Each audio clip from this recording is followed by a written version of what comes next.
Good morning, everybody. Well, morning. I did it again because I don't know when you're going to be watching this or where in the world you're watching it. But anyway, Jared Polin here. This morning, there it is again.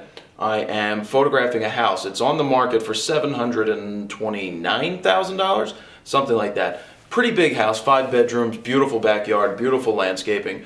And I'm here to shoot the house for the realtor so that he can put it up and list it with some really good photos, because good photos or great photos really help sell over not so good photos. You know, it's nice when people realize that better photos mean a lot for their business, that they can't come in here with a cell phone camera or a point and shoot camera and get better pictures than what a pro is going to be able to get.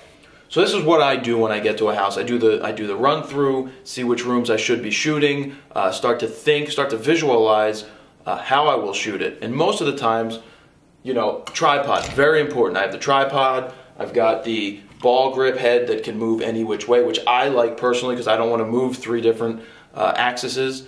And D3S is what I have today with the 14-24 on there.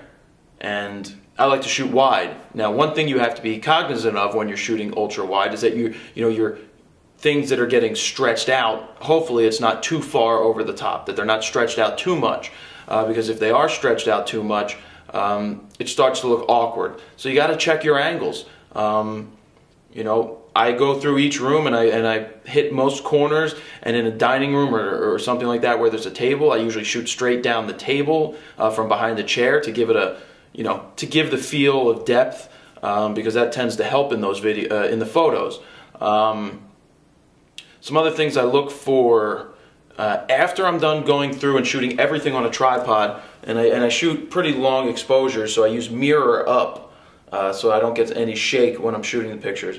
But something that I do when I'm done is I get off the tripod and I take my, you know, like the 70-200, and I start looking for other things to photograph, interesting details in the house, because they become good on postcards. You know, for me to deliver exactly what they want, which are the interior pictures and the exterior pictures, but then on top of that, give the client things that they didn't know that they wanted, really helps what I do, and it helps them. So if I take a picture of, you know, a really interesting railing, or I shoot the banister and, you know, shooting down the banister and blow it out of focus, that gives them room in an advertisement to put text. So that's something that I'm always thinking about is what can I do to give more to the client when I'm done. So I'm always looking for extra pictures at the end. I usually take about 20 minutes, do a run through, and just look for interesting things off the tripod, because that's how I like to shoot, so I can move around and change my angle really quick. So that's what I look for. And at the end of this one, I'm going to do a walkthrough with the D3S and the 14-24 on video. I'll use what I call my Steadicam. It's my monopod, and then I'll piece it together later in iMovie and put it up for everybody to see. So that's what I'm going to do. It should take me 1 hour to 2 hours to really go through each room and really over-deliver here, because I want to give the client as many photos to choose from. So it's my job to make it difficult on him to pick the right pictures, because he's getting that many quality images.